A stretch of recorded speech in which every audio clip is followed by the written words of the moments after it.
Superstition, वहम, कहीं सुनी बातें। हमारे कल्चर में सुपरस्टिशन बहुत हैं और उनको अहमियत भी दी जाती है। कुछ काफी कॉमन है, जैसे कि कैंची चलाओ तो वालदैन में लड़ाई हो जाती है, और कुछ काफी क्रिएटिव, जैसे कि किसी का नाम पर्ची पे लिख के उस पे जूती मारो तो वो बंदा तबाह हो जाता है। तकरीबन देसी डेथ नोट ही है ये। मैंने आप लोग से पूछा और बड़े मजे मजे के कॉमेंट्स आए, तो आए चल के देसी सुपरस्टिशंस की वैरायटी एक्सप्लोर करते हैं। मैंने तमाम कॉमेंट्स को कंपाइल किया और फिर कैटेगराइज किया, जिसमें पता लगा कि मेजॉरिटी सुपरस्टिशन चंद कैटेगरी तक ही महदूद हैं। हो सकता है कहीं मुझे कॉन्टेक्स्ट या मतलब समझ ना आया हो, तो इस केस में कमेंट्स में आप मेरी इस्लाह कर दीजिएगा। सबसे पहले आ जाएं चप्पल की तरफ। इससे रिलेटेड टोटल 11 आइटम है। सबसे कॉमन था चप्पल के ऊपर चप्पल, मतलब चप्पलों का मिशनरी। इसका मतलब कि आप कहीं जाने वाले हैं, सफर का माइंड बनाया हुआ है। एकदम जेंगो भाई, सब डायरेक्ट एयरपोर्ट पहुंच जाए, एयरपोर्ट का स्टाफ टिकट दिखाने को बोले तो आप फोन पे चप्पल के ऊपर चप्पल की तस्वीर दिखा दें कि हाँ भाई अब हमें जहाज में बिठाओ। Bringing shoes on bed results in a snake come over, मतलब कि जूता समेत अगर बिस्तर में घुसे तो सांप आ जाएगा। इस पे मैं यही कहना चाहूंगा कि अक्सर मैंने ऐसी तालीमाती फिल्में देखी हैं जिसमें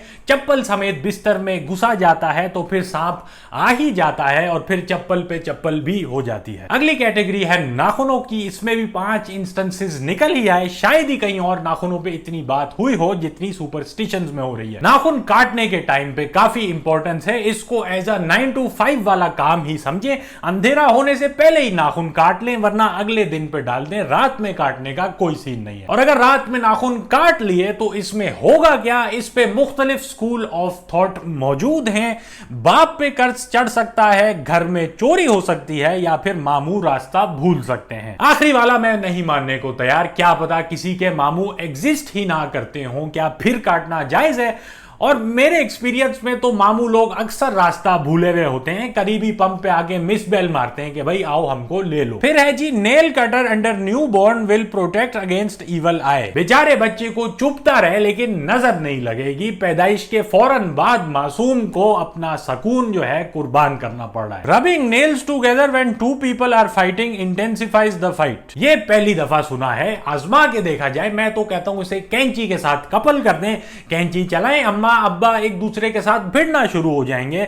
फिर आप अपने नाखूनों के गिस्से लगाना शुरू करें। अम्मा अब्बा बिल्कुल ही शार्ट, हो सकता है चप्पलें उड़ना शुरू हो जाएं और चप्पल पे चप्पल भी आ जाए तो सफर का सीन भी बन सकता है। कव्वे पे भी थोड़ा बहुत मटेरियल है। सबसे कॉमन है कि जी कव्वा अगर कॉ कॉ करे तो इसका मतलब मेहमान आ रहे हैं, और अगर मेहमान में मामू इंक्लूडेड है इसका मतलब आपने रात में नाखून नहीं काटे, मामू को रास्ता मिल गया। तो फिर इंटरकॉम सीसीटीवी की क्या जरूरत है भाई, डायरेक्ट कव्वा रखें, जैसे ही वो शोर चाहे आप दरवाजे का रुख पकड़ लें। फिर किसी ने लिखा कव्वे की टट्टी पैसे मिलेंगे। मुझे लगता है ये कहावत इसलिए इजाद हुई है उन लोगों को तसल्ली देने के लिए जिन पे कव्वे ने हक दिया हो, क्योंकि जब आपके साथ ऐसा हादसा पेश आता है तो काफी हटती है। अगर ये सच होता तो तमाम मेमन कम्युनिटी खुली फिजाओं में कव्वे तलाश कर रही होती। और आखिरी किसी ने लिखा कि कव्वा चीखता था पानी के लिए, हम समोसे मंगवा लेते थे। क्या जलालत है यार, जख्म पे नमक छिड़कने के बराबर है। बेचारा कव्वा प्यासा चल रहा था, उससे कंकर अरेंज नहीं हो रहे थे और आपने उसे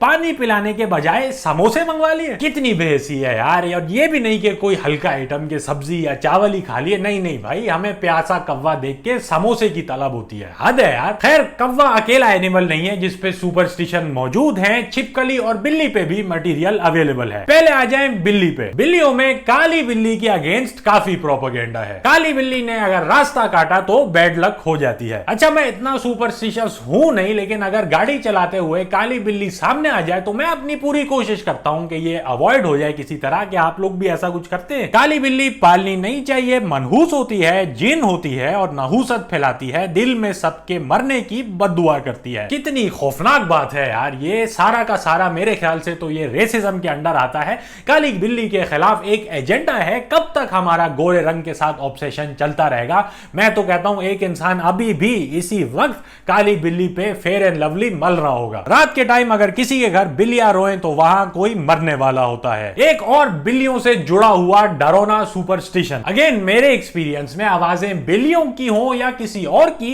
रात के टाइम जब निकलें तो मरने के बजाय कुछ अरसे बाद दुनिया में नई जान आती है। फिर आते हैं छिपकलियों की तरफ। ये तो हम सब ने सुना है कि warn a lizard 3 times before killing it, it could be something supernatural taking its form. इस पे बेहतरीन कॉमेडी ताविश हाशमी रील्स आप कर चुके हैं, अगर आपने नहीं सुनी तो मैं कहीं ना कहीं लिंक चिपकाने की कोशिश करता हूं। अगला, सैलेमेंडर के सामने मुंह घुट के निकल जाओ वरना वो दांत गिन लेगी और दांत गायब हो जाएंगे। ये क्या बात हुई भाई? क्या दंदान साजों ने छिपकलियों को कमीशन पे रखा हुआ है कि भाई जाके लोगों के दांत गायब करो ताकि हमारे कस्टमर बढ़े? छिपकलियों को ये सब करने की जरूरत नहीं है। अगर वाकई गिनती में अच्छी हैं तो दुकान में कैश पे बिठा दें, ये इनके लिए नेचुरल प्रोफेशन बनता है। नोट गिनने के लिए उंगलियां भी गीली हो तो बस, और फिर छिपकली अगर आपके ऊपर गिर जाए तो शादी हो जाती है। मैं अच्छे खासे ऐसे लोगों को जानता हूं, जिनमें मैं भी शुमार हूं, जो सोचते हैं कि अगर आपके ऊपर छिपकली गिर जाए तो इससे बुरा आपके साथ कुछ नहीं हो सकता। और अच्छे खासे ऐसे लोगों को भी जानता हूं जो सोचते हैं सबसे बड़ी बुराई उन्होंने शादी करके की है। तो सही है, फिर कान ऐसे पकड़ो या ऐसे पकड़ो।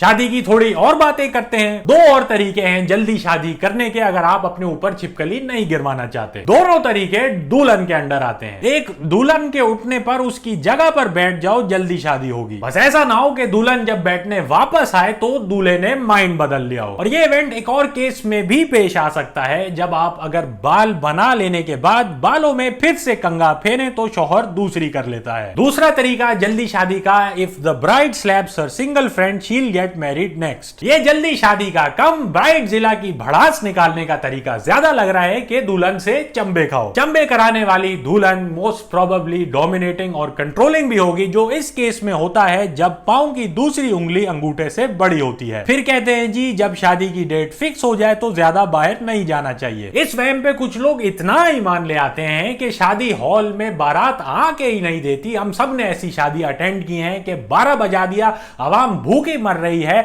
लेकिन दूल्हा दुल्हन का खाने की तरह कोई नामो निशान नहीं। खाने से रिलेटेड एक और बात है कि पतीले से डायरेक्ट मत खाओ, अपनी शादी पे बारिश हो जाएगी। तो इंसानों की तरह प्लेट में निकाल के खा लें यार, ऐसा भी क्या है। और अगर दोपहर में बारिश होती है इसका मतलब है कि रीच की शादी हो रही है। कुछ दूल्हा तो वैसे ही तकरीबन रीच ही होते हैं शादी के बावजूद, फिर भी बाल दाढ़ी पे ध्यान नहीं देते। अगली कैटेगरी सुपरस्टिशंस की, जिन भूत चुड़ैलों से रिलेटेड है। कॉमन वाले हैं कि परफ्यूम लगाओ तो जिन को प्यार हो जाएगा, या इतर के इस्तेमाल से परियां उठा के ले जाएंगी। गंदे लोगों को अच्छा बहाना मिल गया नहाना अवॉइड करने का, सही बदबू मारेंगे और आप कुछ बोल भी नहीं सकेंगे। जवाब आएगा बस बॉडी स्प्रे लगाना था, लेकिन क्या करूं, जिन को मुझसे प्यार हो जाएगा, वैसे ही तेरी भाभी मुश्किल से मैंने जोड़ी है। फिर है जी रात के टाइम दरख्त के नीचे ना जाओ वरना चुड़ैल चढ़ जाएगी। अच्छा, चुड़ैल को चढ़ने का बहुत शौक है अपेरेंटली। अगर छोटी उम्र में लंबे बाल भी रख लिए तो चुड़ैल चढ़ जाती है। चुड़ैल का बेसिकली ट्रांसपोर्ट का इशू है, ट्रेन या बस मिल नहीं रही है, इसीलिए इंसानों पे चढ़ना पड़ रहा है। अगली हिदायत है कि don't go to toilet without dupatta slash scarf over your head और the devil will be there with you. पता नहीं ये सिर्फ लेडीज पे अप्लाई होता है या जेंट्स पे भी। ऑल्सो इसमें क्लियर नहीं है कि शैतान किस कैपेसिटी में मौजूद होगा। क्या वो आपको खड़ा देखता रहेगा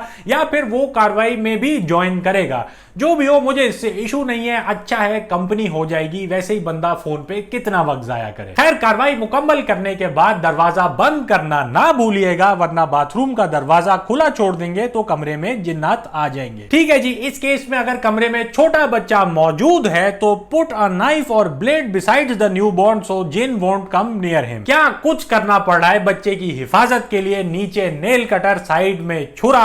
इतनी सी उम्र में टेडी बेयर के बजाय असलहे के साथ सुलाना पड़ रहा है। फिर कुछ और बातें हैं शैतान के अगेंस्ट प्रोटेक्शन के लिए। Satan straddles you when you lie down on your stomach. Straddle मतलब समझ लें कि चुड़ैल की तरह चढ़ ही जाना। दूसरा, Satan gets whatever you're eating if you don't say Bismillah before starting. और टांग मत हिलाओ, शैतान झूला झूल रहा है। इस सब के बाद कहते हैं कि Satan pisses in your mouth while you're yawning. ये तो सरासर बदतमीजी है यार, लेकिन सेटन और क्या करेगा। आपने हर एंगल से उसकी एंजॉयमेंट रोक दी है, ना चढ़ने देना, ना खाने देना, ना झूलने देना, तो इसके बाद मुंह में पेशाब ही बनता है ना भाई। पेशाब से रिलेटेड एक और बात, don't do pee while standing, जिन चिमड़ जाएंगे। अजाब ही हो गया है भाई, लेटरिन जाना, अंदर पूरी महफिल लगी हुई है। अगला, if a woman does not take a bath for a really long time she will become a rekhna which means a hideous churail. ये मेरे ख्याल से सब पे ही अप्लाई होता है। तवील अरसे तक अगर आप ना नहाएं तो इसका कोई अच्छा आउटकम तो होने से रहा। और आखिरी है कि जी अगर कभी चुड़ैल दिखे तो कपड़े उतार देना, वो भाग जाएगी। ये भी मेरे ख्याल से ज्यादातर लोग पे अप्लाई होता है। अगर अगर आप कपड़े उतार देते हैं तो आसपास के लोग शार्ट हो जाते हैं, और वैसे भी पाकिस्तानी